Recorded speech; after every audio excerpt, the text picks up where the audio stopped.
안녕하세요. 학벌도 직업도 보잘것없던 30대 후반 기혼녀입니다. 제 친구들이 말하길 저는 굉장히 속 편한 성격을 가졌다고 해요. 저도 무척이나 인정하는 바이고요.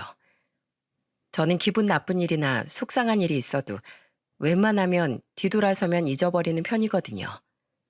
또 누군가 제게 악의를 가지고 절 대해도 그냥 그러려니 하고 넘기고요. 둔하고 기억력이 나쁘다기보단 스스로 그러려고 노력하는 거죠. 저는 화도 잘 내지 않는 성격이거니와 감정적인 문제로 누군가 부딪히는 일을 굉장히 싫어했으니까요. 그런 제가 살면서 저희 친언니를 제외하곤 심하게 다퉈본 사람이 딱 한 명 있습니다. 바로 제 동서아 말이죠. 저는 오늘 되바라지고 아나무인이었던 동서 이야기를 해보고 싶어 이렇게 사연을 쓰게 되었어요. 제 성격이 이렇게 된 데는 저희 친언니의 공이 참 큽니다. 저와 연년생인 언니는 저에 관해서라면 그 어떤 것에도 시샘을 내는 사람이었거든요. 그리고 반대로 언니의 성격이 그렇게 된 건 선천적으로 허약하게 태어난 저 때문이었죠. 저는 어렸을 적부터 잔병치레가 아주 많은 아이였어요. 저희 부모님은 아픈 손가락인 저를 무척이나 애지중지하셨죠. 어린 언니에게도 노골적으로 느껴질 정도로요. 우리 은혜 고기 먹자. 든든하게 먹어야 또 안 아프지. 나도 엄마가 먹여줘. 왜 엄만 맨날 은혜만 먹여줘? 은혜는 아파서 어제도 병원 다녀왔잖아. 숟가락 들 힘도 없는 네 동생이 불쌍하지도 않아? 안 불쌍해. 엄만 맨날 은혜만 예뻐해. 얘들아, 아빠 왔다. 아빠, 나 학교에서 받아쓰기 100점 맞았어. 그랬어? 우리 은지 기특하네. 그건 그렇고 은혜야. 몸은 좀 어때? 괜찮아? 오늘은 죽 먹었어? 밥 먹었어? 밥 먹었어? 아이고 예뻐라. 이리 와. 아빠가 칭찬으로 우리 은혜 안아줄게. 부모님은 분명 언니와 저를 똑같이 사랑하셨습니다. 하지만 부모님의 관심은 어쩔 수 없이 몸이 약했던 제게 조금 더 쏠리게 되었죠. 언니 또한 저와 1살밖에 차이가 나지 않던 어린애였는데 부모님은 그 사실을 간과하고 언니에게 무작정 동생은 아프니 언니 네가 이해하라 하는 식으로 말을 했던 거예요. 중학교에 올라가며 제 잔병치레 횟수가 좀 줄어들자 저에 대한 부모님의 걱정도 조금 잦아들었습니다. 하지만 이미 동생과의 차별에 대한 트라우마가 깊게 박혀버린 언니는 저와 관련된 일이라면 무척이나 예민하게 반응하는 사람이 되어 있었어요. 엄마, 나 춤학원 다니고 싶어. 내 친구가 요 앞으로 춤 배우러 다니는데 되게 재밌대. 그래? 알았어. 엄마랑 내일 같이 한번 가보자. 엄마, 나도 갈래. 은지 너도? 너 저번에 엄마랑 TV 볼 때 넌 춤추는 거 딱 질색이라고 그랬잖아. 내가 언제? 나도 할 거야. 나도. 은혜 쟤만 학원 등록해 주기만 해봐. 언니는 제가 하는 거면 뭐든 다 하려고 했습니다. 혹시라도 부모님이 방에 있던 언니 빼고 저랑만 거실에서 TV를 보거나 언니가 없을 때 배달 음식이라도 시켜 먹으면 언니는 득달같이 화를 냈어요. 은지야, 은혜만 맛있는 걸 사준 게 아니라 엄마가 오랜만에 치킨이 먹고 싶었어. 넌 친구들이랑 뷔페 간다고 나갔었잖아. 그럼 내가 있을 때 먹었어야지. 나 나갈 때까지 기다렸다가 시켜 먹은 거 아니야? 은혜만 맛있는 거 더 많이 먹이려고. 어제 나 있을 땐 그냥 김치찌개 데워 먹었으면서. 야, 유은혜, 너 솔직히 말해. 네가 치킨 먹고 싶다고 한 거지? 어? 나 없을 때 네가 시켜 먹자고 한 거 맞잖아. 유은지, 너 그게 엄마한테 무슨 말버릇이야? 아니 얘가 정말 날이 갈수록 왜 이렇게 자기 동생을 못 잡아먹어서 안달이야? 어? 엄마 아빠가 너희 어릴 땐 은혜 몸이 약해서 어쩔 수 없었다고 몇 번을 말해. 지금은 우리가 은지 너한테 은혜보다 못해준 게 뭐가 더 있어? 너 정말 중학교 3학년씩이나 돼서 계속 네 동생 시샘하고 살 거야? 그러게 어릴 때 누가 차별하래? 나도 이러기 싫어. 나도 스트레스 받는다고. 그런데 은혜 쟤만 보면 울컥울컥 억울하고 화가 침 있는 걸 나더러 어쩌라고. 나도 이런 내가 싫어. 언니는 엉엉 울면서 방문을 쾅 닫고는 방으로 들어갔어요. 엄마 아빠는 이마를 짚으며 한숨을 쉬었고 저는 괜히 제가 잘못한 것 같아 안절부절 못했죠. 부모님은 언니를 혼내면서도 어린 시절 언니를 차별했던 것에 대한 죄책감 때문에 괴로워하셨어요. 은혜야, 미안하다. 그래도 네 언니를 미워하지 말렴. 다 부모인 우리 탓이다. 우리가 부모로서 너무 미숙했던 탓에 괜히 자식인 너희만 괴롭게 만들었구나. 아니야, 엄마. 나도 이해해. 어릴 적엔 내가 엄마 아빠 사랑 마음껏 누렸으니까 이제 나 말고 언니한테 더 신경 써줘. 난 정말 괜찮아. 저 또한 그런 언니에게 항상 미안한 감정을 가지고 있었습니다. 그래서 저는 항상 한 발 물러나 언니에게 양보를 했죠. 밥 공기도 국그릇도 더 많아 보이는 건 무조건 언니에게 양보했고 심지어는 고등학교 시절 너무 비싼 학원에 등록하고 싶다고 떼를 쓰던 언니를 위해 저는 제가 다니던 종합학원을 더 이상 다니지 않겠다고 부모님께 선언하기도 했어요. 엄마, 언니가 다니고 싶다던 학원, 학원비가 너무 비싸다고 걱정했잖아. 내 학원비 보태서 언니 그 학원 보내줘. 뭐? 아니 그럼 은혜 넌 공부는 어떡하고? 나야 뭐 원래도 공부에 별 뜻 없었어. 언닌 공부도 잘하고 공부 욕심도 많잖아. 뜻 있는 사람이 더 배우는 게 낫지. 난 정말 괜찮아. 사실 저도 언니만큼은 아니지만 대학에 대한 욕심이 있었습니다. 하지만 학원을 다니지 않고 학교 공부만으로 충분히 좋은 성적을 받을 정도로 머리가 좋진 않았으니 학원을 그만둔다는 건 공부를 많이 내려놓겠다는 것과 다름없었죠. 그래도 좋은 게 좋은 거라고 생각했어요. 꼭 서울에 있는 대학을 나오지 않아도 세상에 절 받아줄 수 있는 일터는 많을 거라고 여겼으니까요. 언니는 원하던 대로 서울의 명문대를 졸업한 후 대기업에 입사를 했고 저는 지방의 한 4년제 대학을 졸업했습니다. 이후 저는 직원이 고작 5명인 한 중소기업의 격리로 입사를 했어요. 그리고 저는 첫 월급을 받은 날 집에 통닭 2마리를 사들고 들어갔죠. 자, 취업턱이 왔어요, 왔어. 따끈따끈한 치킨이 왔어요. 캔맥주도 왔어요. 뭐야? 전기통닭? 이거 2마리에 한 10,000원 하는 거 아니야? 미안 언니. 취업턱이 좀 초라하지? 이해 좀 해줘.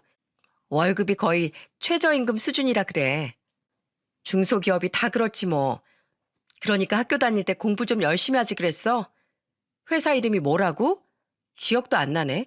아유, 중소기업이 뭐니? 창피하게.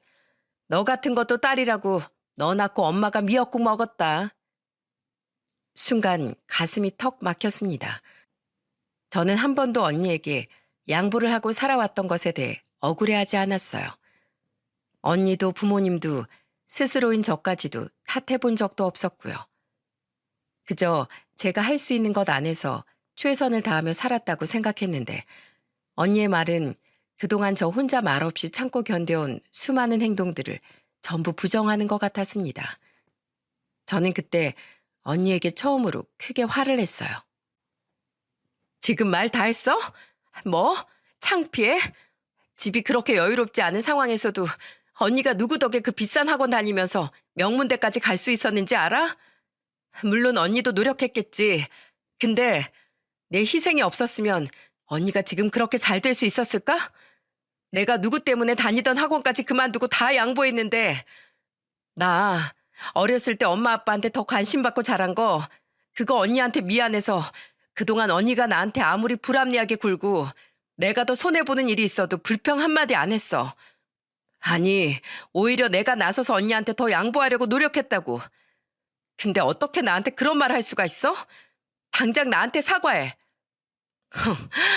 너 진짜 웃긴다. 누가 그렇게 해달래? 지가 멍청해서 집 앞그릇 못 챙겨놓고 왜 이제 와서 나한테 난리야? 둘 다 그만들 해라. 그리고 은지 너 당장 네 동생한테 사과해. 이 엄마가 은지 너한테 여러모로 미안한 게 많아서 그동안 참아왔다만 더 이상은 안 되겠다. 아무리 가족이 오냐오냐 했어도 그렇지. 어쩜 이렇게 심보가 못되게 자랐어? 어딜 건방지게 직업으로 귀천을 따져가면서 자기 동생을 무시해? 결국 그날 일은 언니가 엉엉 울며 방에 들어가는 걸로 마무리가 되었어요. 그리고 평소대로라면 절대로 제게 먼저 사과하지 않을 거라고 생각한 언니는 의외로 싸운 지 이틀 되던 날 제 방문을 먼저 두드리더군요. 언니의 의외 행동에 깜짝 놀란 전 화난 표정을 짓는 일도 있고 언니를 방으로 들였죠. 이후 언니의 입에서 나온 말은 정말이지 절 깜짝 놀라게 만들었습니다. 내가 미안. 뭐? 내 행동이 심했다고. 나도 알아. 네가 나한테 그동안 많이 양보해 준 거. 근데 알면서도 그냥 당연하다는 듯이 다 받았어. 억하심정이 내 안에 많이 남아 있었나 봐. 어린 시절 받아야 할 부모님 사랑을 강제로 너한테 다 빼앗겼다는 억울한 말이야. 그건 나도 언니한테 미안하게 생각해. 아니, 사실 그건 네가 나한테 미안해할 일도 아니었어. 네가 아프고 싶어서 아팠겠니? 부모님 관심 독차지하고 싶어 했겠어? 네가? 오히려 부모님이 너만 챙겨줄 때 내 눈치를 가장 많이 봤던 게 너였는데. 다 아는데 그냥 내가 심술 부렸어. 내가 못되고 어려서. 너무 늦었지만 미안해 은혜야. 그리고 그동안 나한테 많이 양보해 준 거 정말로 고맙게 생각하고 있어. 연습한 듯 덤덤한 말투로 내뱉던 언니의 말에 뭐가 그렇게 서러웠는지 저는 그만 울음을 터뜨리고 말았습니다. 그러자 애써 덤덤히 이야기하던 언니도 이내 수도꼭지를 틀듯 눈물을 쏟아내고 말았어요. 그날 우리 자매는 처음으로 서로를 끌어안고 눈물의 화해를 했죠. 나중에 언니와 방 밖으로 나오니 밖에서 다 듣고 계셨는지 부모님의 눈도 퉁퉁 부어 있더라고요. 그렇게 우리 가족은 이틀 전 먹지 못했던 통닭 대신 치킨과 피자를 시켜 맥주 파티를 열었습니다. 눈물의 화해 파티였죠. 시간이 흘러 언니는 같은 회사에서 만난 형부와 나이 30에 결혼을 했고 언니와 결혼하고 3년 뒤 저 또한 회사 동료의 소개로 만난 3살 차이 남편과 웨딩 마치를 올리게 되었어요. 그때 언니는 제 축의금으로 무려 2천만 원을 건네주었습니다. 너무 큰 금액이라 저는 한사코 받지 않으려고 했지만 항상 마음속에 고등학교 시절 제가 해준 양보에 대한 죄책감이 남아있었다던 언니의 말에 저는 하는 수 없이 그 돈을 받았지요. 저처럼 다른 중소기업에서 과장으로 재직하고 있던 남편은 성정이 고든 사람이었습니다. 저와 다르게 서울의 중상위권 대학을 나온 남편은 중견기업에 재직을 하다 지인이었던 회사 대표의 부탁으로 높은 연봉을 약속받고 그 회사에서 일을 하고 있었더군요. 그만큼 남편은 똑똑하고 리더십도 강한 사람이었어요. 남편에겐 차례대로 남동생, 여동생이 한 명씩 있었는데 좋은 머리는 집안 내력인지 두 형제 모두 좋은 직장을 가지고 있었죠. 시동생은 외국계 회사에 다니고 있었고 시누이는 대학병원 간호사였거든요. 나중에 알고 보니 시부모님 두 분 모두 그 시절에 서울에서 4년제 대학을 졸업하신 엘리트셨더라고요. 시어머니는 자식들을 낳은 후엔 주부로 사셨지만 시아버지는 제가 결혼하기 2년 전까지 대기업에 다니다 은퇴를 하셨다더군요. 다들 직업 좋고 심지어 중산층이기까지 한 시댁에서 처음엔 주눅이 좀 들었습니다. 하지만 시댁 식구들은 모두 좋은 분이었어요. 저 또한 제게 마음을 활짝 열어준 시댁 식구들에게 마음의 짐을 내려놓고 조금 더 편안한 마음으로 다가갈 수 있었죠. 우리 며느린 어쩜 이렇게 음식 솜씨가 좋아? 세아가 네가 한번 집에 다녀가면 내가 이틀은 입맛을 잃는다. 네 솜씨가 워낙에 좋아서 네 시어머니 음식은 한동안 입에 톡 맞질 않어. 아이고 이보세요 경문이 아버지. 어제 내가 끓여준 미역국 2그릇 뚝딱 하신 양반은 어디 동네 산보라도 가셨수? 얘 세아가 네 시아버지가 또 괜히 저런다. 자기 생일이라고 미역국에 잡채에 갈비찜까지 해온 네가 기특하다고 너 도착하기 전부터 얼마나 입이 찢어졌는지 몰라. 너 기분 좋게 해주겠다고 아주 있는 말 없는 말 다 지어낸다 저 양반이. 며느리 못 봤으면 서운해서 어쩔 뻔했어. 그런 당신도 며느리 예쁘다고 친구들 모임에 나가기만 하면 그렇게 자랑을 해대잖아. 얘 아가야, 우리 막내 말만 딸이지 무뚝뚝하긴 아주 둘째가라면 서러운 앤 거 알지? 네 시어머니가 밖에 나가면 이렇게 살가운 며느리가 세상에 어딨냐고 아주 입에 침이 마르도록 자랑하고 다닌다. 딸다운 딸 가지고 싶다는 소원 성취했다고. 아유, 새언니. 한 귀로 듣고 한 귀로 흘려요. 새언니가 워낙에 사람이 천사 같으니까 다 내내 하는 거지. 다른 사람이었어 봐. 엄마, 요새 딸 같은 며느리 바란다고 하면 욕먹어. 아니에요, 아가씨. 전 진짜로 좋아서 아버님 생신 음식도 해온 거고 어머님하고도 자주 만나고 통화하는 건데요. 오히려 이 사람이 워낙에 무뚝뚝해서 어머님, 아버님하고 수다 떨면 신나요. 시부모님이 잘해주시는 건 물론이거니와 시누이 또한 말수가 많진 않아도 제게 무척 잘해주었습니다. 언제 한 번은 시누이가 제게 슬쩍 그러더라고요. 무뚝뚝한 딸인 자길 대신에 자기 부모님께 살갑게 대해줘서 참 고맙다고요. 시동생은 가족들 중에서도 약간 소심하고 내성적인 면이 강한 사람이었어요. 그래서인지 워낙에 숫기도 없어서 연애 한 번을 제대로 못 해봤다고 해요.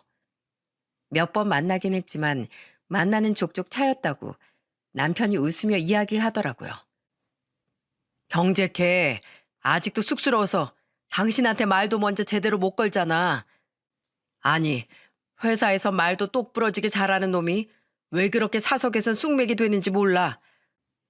저래서 쟤 결혼은 하겠어? 남편의 걱정처럼 저와 동갑이었던 시동생은 제가 결혼한 뒤에도 한참 동안 결혼 소식을 가져오지 않았습니다. 오히려 제가 결혼한 지 2년 뒤에 막내였던 시누이가 먼저 결혼을 하게 되었죠. 시아버진 누구보다 시동생의 결혼 소식을 기다리셨어요. 첫째 며느리인 저를 보시곤 굉장히 좋으셨다면서요. 하지만 시아버진 결국 시동생이 결혼을 하는 모습을 영영 보지 못하게 되셨습니다. 왜냐하면 시누이가 결혼하고 얼마 되지 않아 그만 급성 심근경색으로 쓰러져 세상을 떠나시고 말았거든요. 정말 마른 하늘의 날벼락이라는 게 이런 거라는 걸 그때 처음 알았습니다. 분명 시아버지가 돌아가신 날 아침까지만 해도 혼자 등산을 가셨다던 시아버지의 밝은 목소리를 제 귀에 똑똑히 담았는데요. 저는 주책맞게도 시아버지의 유고를 낙골당에 안치시킬 때 그 누구보다 서럽게 울어버렸습니다. 애써 이를 악물고 새어나오는 울음소리를 참던 시어머니와 남편, 시동생과 시누이보다도 더 큰 소리로 말이죠. 시아버지께 전화를 받았던 그때라도 뒤늦게 도시락을 싸서 시아버지가 있는 산으로 향했더라면 어땠을까. 그럼 쓰러진 시아버지가 사람들에게 그렇게 늦게 발견되진 않았을 텐데 하는 후회가 파도처럼 밀려와 저를 덮쳤어요. 시아버지가 돌아가시고 2년 뒤 시동생은 드디어 결혼을 하게 되었습니다. 시아버지가 그토록 보고 싶어 하던 둘째 며느리가 시댁에 들어오게 된 거죠. 상견례 자리에 나가지 않았던 전 결혼식장에서 동서를 처음 봤어요. 두 번째 만남은 시동생 부부가 신혼여행을 다녀온 후 시댁에 인사를 왔을 때였고요. 솔직히 처음 대화를 나눠본 그때 동서의 인상이 제게 좋게 남진 않았습니다. 동서는 유독 제게만 대면대면하게 굴었거든요. 반가워 동서. 우리 대화는 오늘 처음 나눠보지? 동서 대학 교수라면서 너무 멋있다. 이렇게 똑똑한 사람이 내 동서로 들어오다니 나 너무 영광이야. 아버님이 살아계셨으면 정말 좋아하셨을 텐데 우리 앞으로 잘 지내보자 동서. 둘째 넌 참 복 받은 줄 알아라. 내가 내 며느리라고 싸고 도는 게 아니고 첫째 얘 같은 인품 좋은 사람 정말 몇 없다. 죽은 네 시애비도 첫째 얘를 얼마나 예뻐했나 몰라. 앞으로 네 형님 잘 따르면서 둘이 사이좋게 지내렴. 동서는 네 하며 웃었지만 저는 보고야 말았어요. 몰래 얼굴을 돌려 입술을 삐죽이던 동서의 모습을 말이죠. 그리고 그날 시댁에서 나올 때까지 동서는 은근히 제 말에만 단답형으로 대답했습니다. 아니면 아예 못 들은 척 무시할 때도 있었고요. 처음엔 제가 예민한가 싶었는데 같은 행동이 계속되다 보니 알겠더군요. 시간이 흐를수록 동서의 행동은 점점 심해졌습니다. 때는 동서가 결혼을 한 후 처음 맞는 시어머니의 생신 때였어요. 그때 저는 혹시 제가 알아서 뭔가 준비하면 동서가 불편해할까봐 동서에게 미리 전화를 걸었죠. 동서, 나야. 다른 건 아니고 이번 주말에 어머님 생신인 거 서방님한테 들었지? 난 가서 음식 해드리고 용돈 20만 원 정도 드리려고 하는데 혹시 동서는 따로 생각해 둔 거 있나 해서 괜히 나만 하면 동서가 불편할까 봐. 동서도 토요일에 나랑 같이 시댁 가서 생신상 차릴래?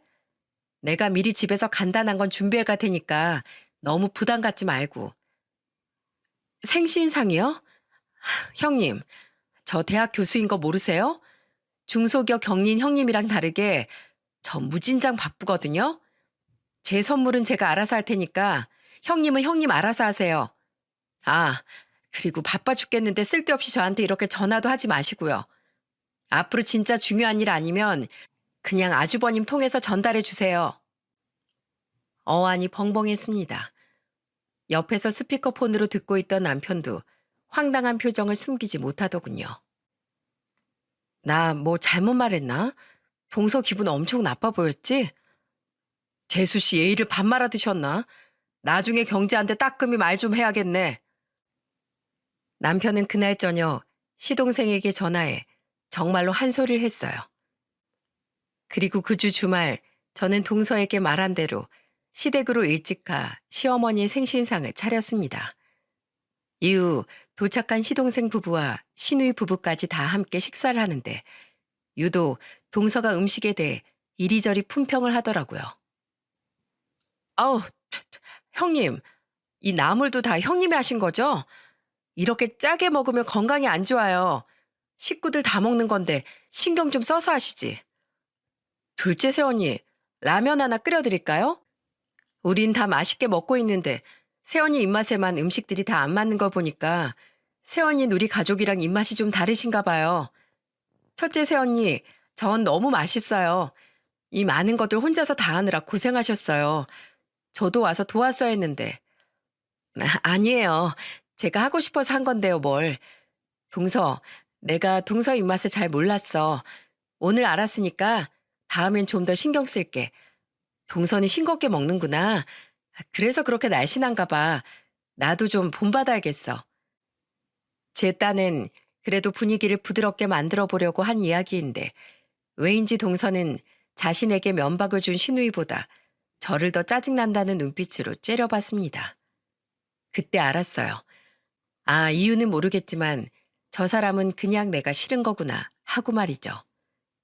그리고 저는 그 이유를 그날 저녁 다 같이 술을 한잔 하던 자리에서 알게 되었어요. 평소에도 술을 좋아한다던 동서는 그날 제 남편이 사간 양주를 신이 나서 홀짝이더군요. 남들이 한 잔 마실 때 동서는 그 독한 술을 두세 잔씩 연거푸 마셔댔어요. 그러더니 이내 볼이 발그레해진 것이 꽤나 치기가 오른 것 같더라고요. 한창 제 직장에서 있었던 에피소드를 이야기하고 있는데 갑자기 동서가 대뜸 제 말에 끼어들더니 이렇게 말했습니다. 아, 진짜 수준 떨어져. 무슨 직장에서 점심 먹은 얘기를 하루 종일 떠들고 있어? 뭐? 수준 떨어져? 동서, 무슨 말을 그렇게 해?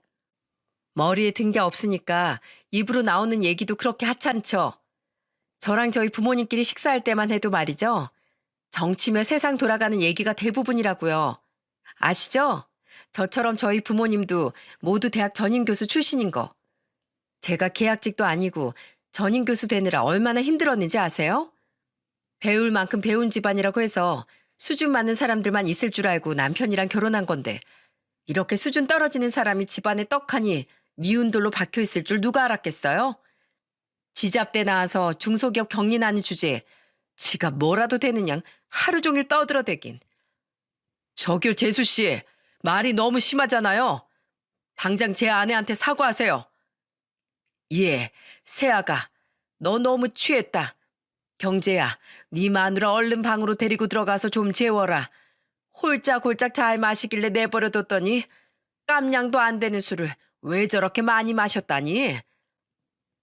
듣다 못한 제 남편이 화를 내자 시어머니는 시동생에게 얼른 손짓했어요. 시동생은 땀을 뻘뻘 흘리며 방에 안 들어가겠다던 동서를 억지로 방으로 끌고 들어갔고요. 잘못한 것 없는 시어머니는 동서 대신 제게 사과를 하셨습니다. 너무 기분 상해하지 마라, 첫째야. 내가 내일 둘째는 따끔하게 혼을 내마. 전 괜찮아요, 어머님. 술이 들어가면 사람이 실수할 수도 있죠. 그리고 남편은 식은땀을 닦으며 다시 나온 시동생에게 불같이 화를 냈어요. 시누이 또한 그 옆에서 남편의 말을 거들었죠. 이경재, 재수 씨 왜 저래? 그깟 학벌이 뭐고 직업이 뭐라고 사람 이렇게 무시하느냐 말이야. 그것도 자기 손윗 사람한테. 큰오빠 말이 맞아. 작은 오빠 뭐 저런 사람이랑 결혼을 했어? 둘째 세연이 원래 저런 사람이야? 미안해. 죄송해 형수님. 술 깨면 제가 잘 타이를게요. 경재 너, 네 아내 똑바로 간수해. 이런 일 또 있으면 그때 나 정말 가만히 안 있는다. 결국 그날 술자리는 굉장히 싸늘해진 채로 마무리가 되었습니다. 남편은 다음 날 동서의 얼굴을 보기 싫다며 대리기사까지 불러 차를 타고 저와 집으로 돌아왔어요. 이후 동서는 시어머니에게 정말로 따끔히 혼이 났는지 더 이상 제게 무례를 범하진 않았습니다. 다만 저를 바라볼 때마다 동서는 저를 싫어하는 티를 역력히 드러내곤 했는데 저는 분위기를 망칠까 싶어 남편에게 딱히 이야기하진 않았어요. 도대체 내가 왜 그렇게 싫을까 궁금하기도 하고 좀 불편하기도 했지만 그냥 저만 참으면 되겠지 싶었거든요. 그리고 동서가 술을 좀 과하게 입에 댄다 싶으면 그땐 저도 일찍이 자리를 피했고요. 하지만 일어날 일은 언젠간 일어나게 되어 있다고 하죠. 저와 동서의 관계가 크게 틀어지는 대망의 사건이 1년 뒤 결국 일어나고 말았습니다. 바로 동서가 결혼하고 두 번째 맞는 시아버지 기일의 말이죠. 당시 저는 회사를 퇴사한 상태였어요. 남편과 제가 그렇게 기다리고 고대하던 아이가 우리에게 찾아와 주었거든요. 몸이 약했던 저는 결혼한 후 무려 3번의 유산을 겪었습니다. 원망스럽게도 허약했던 제 몸이 아기를 지키지 못한 거죠. 그래서 2번의 시험관 끝에 임신에 성공해 안정기에 안차까지 했을 땐 양가 집안이 모두 축제 분위기였어요. 시어머니는 제가 시댁의 발걸음도 잘 하지 못하게 하셨습니다. 몸이 약한 제게 무리가 갈까봐 말이죠.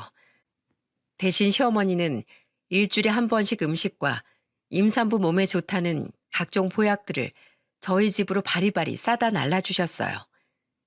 그렇게 양가의 극진한 보살핌 끝에 저는 만삭에 가까워질 때까지 아이를 잘 지킬 수 있었습니다. 그리고 임신 8개월째 시아버지 기일을 맞아 전 아주 오랜만에 시댁을 방문하게 되었어요. 아, 오지 말라니까 뭐하러 힘들게 왔어? 아니에요, 어머님. 그래도 1년에 한 번밖에 없는 아버님 길인데 와야죠. 저 안 보이면 아버님도 서운해 하실걸요? 아무튼 못 말린다. 대신 첫째 너 일할 생각은 추호도 하지 말어. 평소 같았으면 저도 돕겠다며 앞치마부터 입었겠지만 이번엔 저도 아이가 걱정되는지라 시어머니의 말을 따랐습니다. 남편도 시누이도 저는 주방 근처에도 오지 못하게 막았고요. 이번에 자신의 시댁 시어머니가 편찮으셔서 남편과 딸아이는 함께 오지 못했다고 말한 시누이는 아이 TV를 틀고 절 거실 소파에 붙박여 놓더군요. 그렇게 남편과 시동생은 식탁에 앉아 제사에 쓸 제기를 닦고 시누이와 시어머니는 주방 선반에서 나무를 묻히고 있을 때였습니다. 그때 동서가 제사 음식용으로 쓰던 아주 커다란 전기 프라이팬을 가지고 거실로 오더군요. 전을 부칠 땐 전기 프라이팬이 너무 커서 거실 바닥에 놓고 전을 부치곤 했거든요. 동서는 뭐가 그렇게 마음에 안 드는지 조용히 투덜대기 시작했어요. 아마 저에게만 들리게끔 일부러 그러는 것 같았죠. 다들 힘들게 일하는데 팔자 좋게 앉아있는 것 좀 봐. 무슨 상전이야? 미안해, 동서. 힘들지. 작년에 나도 같이 할 땐 좀 덜 힘들었을 텐데 내가 애 낳고 내년부턴 이번에 못한 만큼 더 열심히 일할게. 전을 붙이고 있던 동서 옆을 보니 이미 빈 막걸리병과 그 옆에 새로 딴 막걸리병, 그리고 그 막걸리가 담긴 컵이 놓여 있더군요. 아까 주방에서 볼 땐 분명 맥주를 마시고 있었는데 말입니다. 아니나 다를까 동서의 얼굴을 보니 이미 두 볼이 벌개져 있더라고요. 동서, 이제 그만 마셔. 술 마시면서 뜨거운 거 만지면 위험해. 저는 혹시 취한 동서가 다치기라도 할까봐 주방의 식구들에겐 들리지 않을 정도의 목소리로 동서에게 속삭였습니다. 그런데 이미 취한 동서는 대뜸 큰 소리로 제게 이렇게 말했어요. 아, 진짜 더럽게 착한 척은. 아까부터 눈꼴 사나워서 진짜. 임신이 무슨 유세야? 나도 일하느라 힘든 와중에 와서 제사 음식하고 있는데 평소엔 탱자탱자 노는 년이 아주 팔자가 늘어졌네. 뭐? 년? 동서, 아무리 취했어도 말 좀 가려서 해. 아무리 내가 그동안 참아줬다지만 그래도 나름 내가 손윗 사람인데 년이 뭐야? 제가 아무리 호인이라지만 다짜고짜 년이라는 소리를 들으니 기분이 확 나빠지더군요. 저는 더 이상 동서를 가만히 두면 앞으로 정말 동서와의 사이가 틀어질 것 같아 정색을 하고 말했어요. 제 말이 끝나기가 무섭게 동서는 저를 무섭게 노려봤죠. 그리고 이어진 동서 행동에 저뿐만 아니라 시댁 식구들 모두가 기함을 하고 말았습니다. 동네 회사 격리 주제에 어디다 대고 가르치려고 들어? 야, 와서 놀지 말고 전이나 붙여. 내가 무슨 네 하녀인 줄 알아? 아, 뜨거! 동서는 프라이팬 위에서 지글거리며 구워지고 있던 소고기 육전 하나를 제 얼굴로 던져버렸어요. 그것도 뜨겁지도 않은지 맨손으로 집어들어서 말이죠. 너무 놀라기도 하고 뜨겁기도 했던 전 외마디 비명을 질렀습니다. 그리고 제 비명을 들은 시댁 식구들은 모두 하던 일을 멈추고 우리에게 달려왔어요. 여보, 괜찮아? 첫째야, 괜찮니? 어디 안 다쳤어? 둘째 새언니, 지금 뭐 하는 거예요? 아우, 술 냄새. 시동생은 동서 옆에 놓인 술병을 보더니 기함을 하며 술병과 술잔을 모두 치워버렸습니다. 하지만 뜨거운 프라이팬의 열기 때문에 취기가 훅 오른 동서는 이미 제정신이 아니었죠. 시동생은 벌떡 일어나 제게 삿대질을 해대던 동서를 뒤늦게 뒤에서 붙잡았어요. 여보, 그만해 좀. 나 봐. 당신 이 집에서 호구야? 직장은 제일 좋은 데 다니면서 왜 집에선 찍소리도 못해? 당신이 이러니까 내가 이 집에서 대접을 못 받고 저딴 격리 나부랭이한테 훈수나 듣고 있지? 야, 너 안 일어나? 확 배를 발로 까버릴까 보다. 그때였어요. 무서운 표정으로 동서에게 달려든 남편의 행동에 소란스럽던 시댁 식구들의 입이 일순간 모두 다물어지고 말았죠. 아! 이게 진짜 보자 하니까? 바로 남편이 날뛰던 동서의 뺨을 아주 세차게 날려버린 겁니다. 어찌나 세게 때렸던지 동서의 고개는 거의 뒤쪽으로 돌아가 있더군요. 동서가 입을 떡 벌리고 굳어있던 사이 남편은 다시 손을 들어 올렸습니다. 그리고 다음엔 연이어 동서의 뒤에 있던 시동생의 뺨을 후려쳐 버렸죠. 남편은 아주 낮게 깔린 목소리로 말했어요. 야, 이경재, 내가 네 각시교육 똑바로 시키라고 했지? 내 말이 우스워? 그리고 이 봐요, 박영란 씨. 가족이라고 봐주는 것도 정도가 있지. 어딜 감히 내 귀한 아내한테 그딴 망발을 해요? 2번 다시 이 집에 발 못 들이고 싶어요? 술을 못 마시면 차라리 입에 대질 말던가. 어디서 술 마시고 개처럼 주사를 부려, 주살. 아주버님, 지금 저 때린 거예요? 내 남편도? 네가 뭔데? 너 뭐 돼? 과장이래봤자 중소기업 다니는 주제에 지금 누구 얼굴에 손을 올려?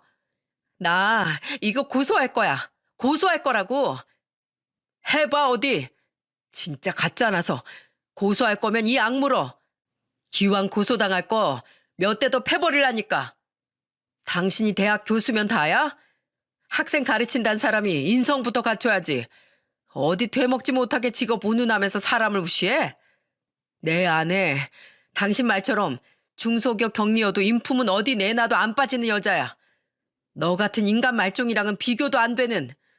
어디 사람도 덜 된 게 사람인 척 우리 집에 끼어들어왔어? 뭐? 인간 말종? 너 말 다 했어? 여보, 그만하라고 제발 좀. 남편과 동서의 말싸움을 끝낸 건 다름 아닌 시동생이었습니다. 남편에게 한 대 맞고 어리나가 있던 시동생은 이내 정신을 차렸는지 동서의 팔을 억세게 잡아챘죠. 그리고는 그대로 동서를 질질 끌고 시댁을 나가버렸어요. 뒤도 돌아보지 못하고 한마디를 남긴 채로요. 죄송해요, 형수님. 죄송해요, 엄마. 전 오늘 아버지 제사 못 지내고 갈 것 같아요. 연락드릴게요. 시동생이 동서를 끌고 나가자 그제야 시댁엔 고요가 찾아왔습니다. 전이 타는 냄새에 저는 우선 프라이팬부터 꺼버렸어요. 그러자 시어머니는 제게 후다닥 달려와 제 몸부터 살피셨죠. 얼굴 괜찮니? 네, 괜찮아요, 어머님. 많이 놀라셨죠? 아이고, 심장아. 내가 둘째 쟤 때문에 제명에 못 살겠다. 네 아버지가 제사 음식 얻어먹으러 왔다가 아주 저승에서 놀라 자빠지겠어.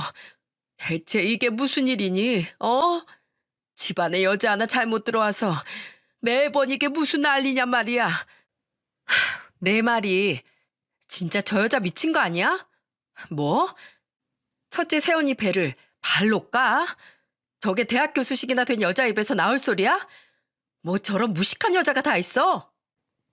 씩씩거리던 남편은 빨개진 제 얼굴을 보더니 얼른 수건에 찬물을 묻혀왔습니다. 그리고 그 차가운 수건으로 전해된 제 얼굴을 아주 조심스럽게 닦아주었죠.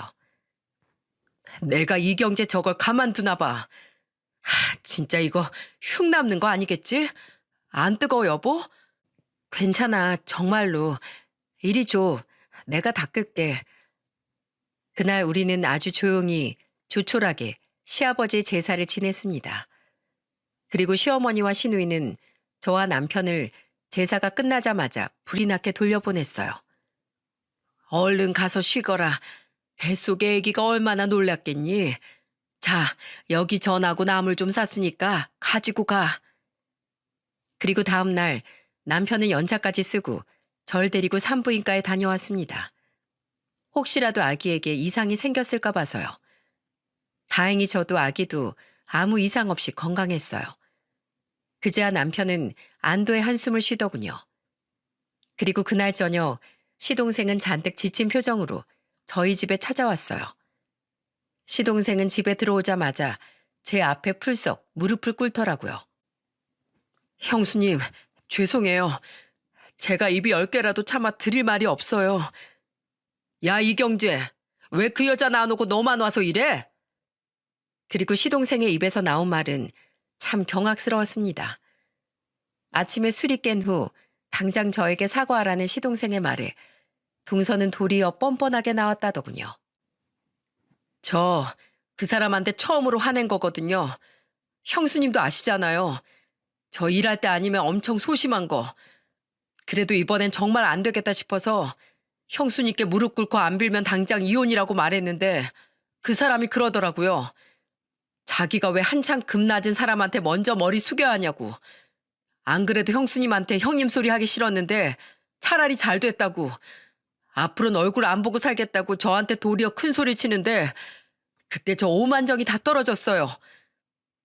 그동안 시동생이 말을 안 해서 몰랐는데 시동생은 이미 동서에게 질릴 대로 질린 상태더라고요. 그 여자 입만 열면 거짓말이었어요. 그 사람 대학 전임 교수 아니에요. 1년마다 계약 갱신하는 계약직 교수였죠. 게다가 장인 장모님도 대학 교수가 아니고 두 분 다 중학교 교사였다가 퇴직하신 거예요. 도통 이해가 안 돼서 물어봤었어요. 계약직 교수도 중학교 교수도 충분히 훌륭한 직업인데 왜 자꾸 거짓말을 하냐고요. 그러니까 그 여자가 그러더라고요. 어차피 언젠간 전임 교수 될 거니까 미리 좀 전임이라고 얘기하는 거고 중학교 교사나 대학 교수나 교육계 종사하는 건 똑같은데 뭐가 어떠냐고요.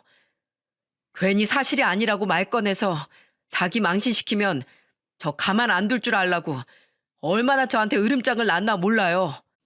서방님은 그걸 왜 다 참고만 계셨어요? 저야 여자도 잘 모르고 남들 다 이만한 속사정은 가지고 있다고 그 여자가 그러길래 남들도 다 이렇게 사는 줄 알았죠. 사실 전 결혼도 크게 생각이 없었는데 그 여자가 엄청 밀어붙여서 정신 차려보니 결혼에 있었거든요. 그것도 여자가 먼저 결혼하자고 했다고 말하면 창피하니까 제가 청혼했다고 말하래서 그냥 그렇다고 주위에 말했고요. 근데 제가 바보 같았어요. 이런 여잔 줄 알았으면 애초에 결혼을 안 했을 거예요. 결과적으로 형수님만 몹쓸짓 겪게 만들었잖아요. 형수님, 정말 죄송해요. 남편은 혀를 끌끌 차며 시동생을 한심한 듯 쳐다봤습니다. 저는 그런 남편을 옆에서 말렸고요. 당신은 살면서 뭐 실수 안 해? 저렇게 인생 경험하는 거지. 그래서 서방님, 이혼하실 거예요? 너무 섣부르지 않아요? 그래도 이미 결혼이란 중대사를 치른 사이인데. 저의 우려 섞인 말에 시동생은 고개를 저었습니다. 시동생의 표정을 살피니 이미 시동생은 결정을 내린 듯 단호한 표정을 짓고 있더군요. 저도 많이 고민해 봤는데요. 차라리 아예 없을 때 갈라서는 게 나을 것 같아요. 그냥 술 취해서 한 행동이면 봐주겠는데 그 사람은 술 때문에 재수가 없어서 이렇게 됐다고만 여기더라고요. 형수님께 그 뜨거운 전을 던진 것도 험한 말을 한 것에 대해서도 전혀 반성의 여지가 없어요. 그런 여자랑 어떻게 아이까지 낳고 평생을 살아요? 전 못해요. 형수님 말씀대로 그냥 이렇게 인생 경험했다 생각하려고요. 좀 호되긴 했지만요. 그렇게 시동생은 이혼을 하게 되었습니다. 사회적 망신이라며 절대 이혼은 싫다고 버티던 동서에게 시동생은 조용히 말했대요. 끝까지 버티면 동서가 한 행동 전부를 대학 커뮤니티에 올려버리겠다고요. 그제야 동서는 순순히 이혼에 동의를 했다고 합니다. 살던 집을 팔고 결혼할 때 해왔던 만큼 깔끔하게 재산을 나누어 가지고 헤어지기로 협의했다고요. 신우이는 이러더군요. 그걸 뭐하러 다 줘? 새언니한테 사과도 안 해. 지 잘못도 몰라. 아주 인성이 파탄한 여자한테. 내가 성질 같아선 진짜 학교까지 쫓아가려던 걸 새언니가 말려서 겨우 참은 거야. 됐어. 뭐 한다고 똑같이 진흙탕에 들어가서 오물범벅이 돼? 그냥 앞으로 말도 썩기도 싫은 불의의 사람이었어. 그래, 잘 생각했다. 각자 갈 길 가기로 한 거 서로 깔끔하게 헤어지는 게 낫지. 에휴, 네 아버지가 보면 피눈물을 흘리겠다. 그렇게 둘째 며느리 들어오길 기대했었는데. 시어머니는 한숨을 푹 쉬며 고개를 절레절레 흔드셨습니다. 시어머니의 말에 시동생은 쓰게 웃으며 이렇게 이야기했죠. 결혼 같은 중대사를 쉽게 생각했다가 큰 코 다친 거죠 뭐. 누굴 탓해요? 다 여자 보는 눈 없던 제 탓이죠. 그래, 경재 넌 앞으로 혹시라도 여자 만나면 형인 나한테 보여줘라. 아니다, 네 형수한테 보여줘. 네 형수가 보고 만나도 괜찮다고 통과시켜주면 그때 만나. 절대로 혼자서 판단하지 말고. 죄송해요, 서방님. 이건 우리 남편 말에 반박을 못하겠네요. 그렇게 2년이라는 시간이 지났네요. 지금도 가족 모임이 있는 날이면 시동생의 짧고 굵었던 결혼 생활은 전설처럼 회자되곤 합니다. 시동생은 그때마다 말없이 뒤통수를 긁적이며 저를 향해 미안한 표정을 짓곤 하죠. 제 남편은 어느덧 혼자 걸음마를 시작한 저희 아들을 바라보며 인상을 팍 쓰고요. 그때 뱃속에 있던 우리 민우 어떻게 되는 줄 알고 얼마나 노심초사했는데 우리 집사람이랑 민우 그때 잘못됐어 봐. 나 진짜 지구 끝까지 쫓아가서 그 미친 여자 아작내려고 했어. 시동생은 다음 달에 외국 지사로 발령이 나 잠시 우리 곁을 떠나게 됐습니다. 시동생의 이혼 후 시동생과 둘이 사시던 시어머니는 내심 쓸쓸해 하시더라고요. 그래도 시어머니는 저희 집에 들어와서 함께 살자던 저의 제안을 단호히 거절하셨죠. 나이가 들수록 혼자 사는 법을 배워야 하는 거야. 좀 쓸쓸해도 난 지금이 좋다. 친구들이랑 놀러도 다니고 가끔 가다 너희랑 이렇게 만나기도 하고. 그리고 아주 뒤늦게 저희 시댁 이야기를 들은 저희 언니는 이렇게 말했어요. 나처럼 자격지심으로 똘똘 뭉쳐있던 사람이 또 있었네. 그 사람은 왜 그랬대? 몰라. 시동생 얘기론 부모님이 그 여자 어릴 때 무리해서 강남 학군지로 이사를 했었대. 거기서 주위 친구들한테 따돌림도 당하고 무시도 당했다나 봐. 부모 직업도 별 볼 일 없고 집도 못 산다고. 친구 잘못 사귄 거지 뭐. 아무리 그렇다고 해도 용납되는 일이 있고 안 되는 일이 있다고 시동생이 그러더라고. 본인이 못 살겠다는데 내가 뭐 말릴 자격이 되나? 나는 그 여자를 잘 모르지만 좀 딱하긴 하네. 나처럼 정신 번쩍 들게 해줄 형제자매가 옆에 없었던 것 같아서. 나한테 고맙지? 나 아니었으면 언니도 형부한테 이혼 당했을지도 몰라. 그래, 고맙다 아주. 황송해 죽겠다. 옛날 통닭 먹을래? 2마리 10,000원 하는 거 언니가 쏜다. 어째 언니는 돈도 잘 벌면서 날이 갈수록 짠순이가 돼? 난 아직 백수인데 맛있는 것 좀 사주라. 안 돼. 애 둘 키우려니까 돈이 한두 푼 들어가는 게 아니야. 가자. 언니가 특별히 맥주도 쏜다. 지금 동서의 소식은 더는 알 길이 없습니다. 마지막으로 동서에게 연락을 받았던 건 동서와 시동생의 이혼이 확정되던 날이었어요. 그날 동서는 제게 이렇게 문자를 보냈죠. 멀쩡한 부부 이혼시키니까 좋냐? 감히 주제도 모르고. 너도 너네 시댁 식구들도 얼마나 잘 사나 두고 보자. 난 앞으로 더 잘 돼서 너희 시댁 같은 집은 쳐다도 못 볼 대단한 사람이 될 거야. 그때 가서 네 시동생 후회하지나 말라 그래. 수준 낮은 것들끼리 옹기종기 모여서 평생 빌빌거리면서 살아라. 저는 뭐라고 답장을 해야 하나 고민을 하다가 결국 아무런 답장도 하지 않고 동서의 번호를 차단해버렸습니다.